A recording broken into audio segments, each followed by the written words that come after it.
साथियों, ओम नमः शिवाय। आज हम करने वाले हैं वज्रासन की संपूर्ण विधि, लाभ, सावधानी, ये सभी जानकारी आपको इस वीडियो में मिलेगी। सबसे पहले हम बात कर लेते हैं संपूर्ण विधि की। वज्रासन की संपूर्ण विधि ये है कि आप सुबह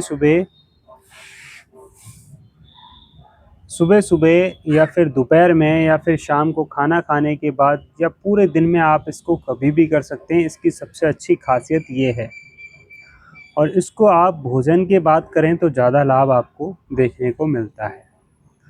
तो क्या करना है आपको, आप खाना खाने के बाद दोपहर के लंच में आप इस तरीके से बैठ जाएं। संपूर्ण विधि की बात कर रहे हैं हम। इस तरीके से आपको बैठ जाना है, दोनों घुटने मोड़कर आप बैठ जाना है। आपके एड़ियों के मध्य आप अपने नितंबों को रखेंगे और आपने स्पाइनल कॉर्ड को सीधा रखेंगे और आपके दोनों हाथ इस तरीके से सीधे रखेंगे और ध्यान आपका सामने होगा और आप मध्यम मध्यम सांस लेंगे।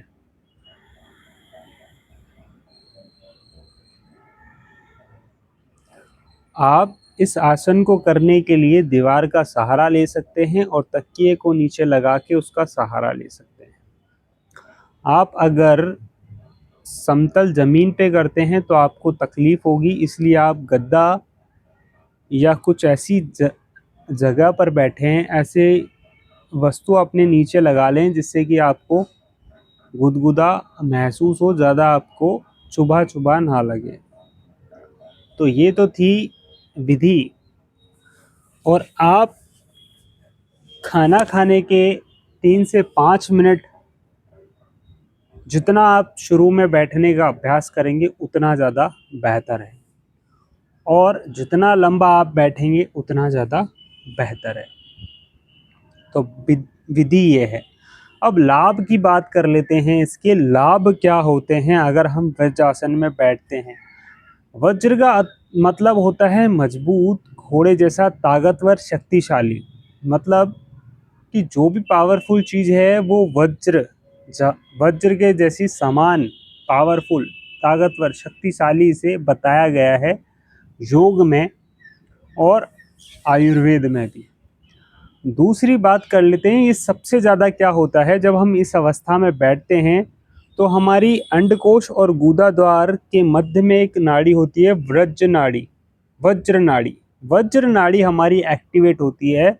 वो नाड़ी हमारे ऊपर तक जाती है। जब वो नाड़ी ऊपर तक जाती है तो हमारा पाचन बेहतर होता है।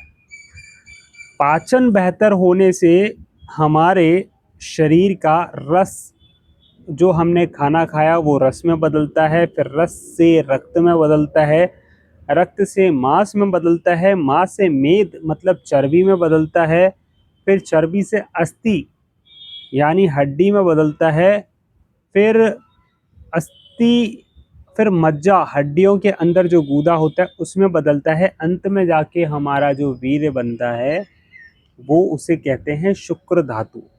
तो जब हमारा पाचन बेहतर होता है तो रस, रक्त, मांस, मेद, अस्थि, मज्जा, शुक्र धातु हमारी बेहतर होती है। तो क्या पाचन बेहतर होता है, हमारा वीर्य बेहतर होता है, हमारे पैर मजबूत होते हैं, हमारे पैरों में से मल उखड़ कर बाहर निकलता है, हमारे घुटने स्वस्थ होते हैं। और जब हम सीधा बैठते हैं, अपने स्पाइनल कॉर्ड को सीधा करते हैं, तो हमारी जो प्राण है उनकी गति मंद होने से, धीमी गति होने से, श्वास की गति धीमी होने से हमारी आयु बढ़ती है, दीर्घायु।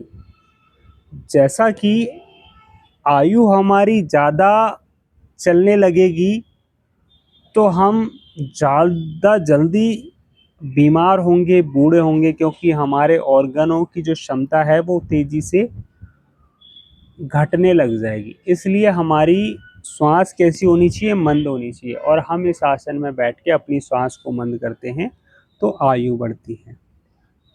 तो एक बार इसको रिपीट करूँगा, क्या लाभ होते हैं। हमारे पैरों के लिए अच्छा है, मल निकल कर बाहर निकलता है, घुटने स्वस्थ होते हैं, हमारा पाचन बेहतर होता है, हमारा वीर्य ऊर्ध्वगामी बनता है, चमक बढ़ती है, शरीर में शक्ति बनती है और हमारा स्पाइनल कॉर्ड सीधा रहने से हमारी आयु बढ़ती है, हमारे प्राणों की गति मंद होने से।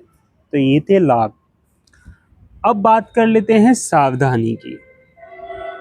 सावधानी ये है कि जब आप वज्रासन में बैठें तो आपकी कमर में तकलीफ ना हो, आपके घुटने में कोई तकलीफ ना हो और आपको थकान ना हो। आप थके हुए हैं तो आप बैठने की कोशिश कर रहे हैं, परेशान हैं, डिस्टर्ब हैं, सर दर्द है, कोई भी पीड़ा हो तो आप बैठने की कोशिश ना करें, ज़ोर ज़बरदस्ती ना करें। जितना हो सके उतना आप आरामदायक स्थिति में बैठ जाएंगे तो फ़ायदा आपके लिए। तो सावधानी आपको ध्यान रखनी है। तो योग करते रहो, स्वस्थ रहो और खुश रहो। फिर मिलेंगे हम किसी नए वीडियो में। तब तक के लिए नमस्कार। और हमारे चैनल पर एपिसोड चल रहे हैं, वो ज़रूर देखें आप, जिससे कि आपको बहुत कुछ योग के बारे में सीखने को मिलेगा। ओम नमः शिवाय।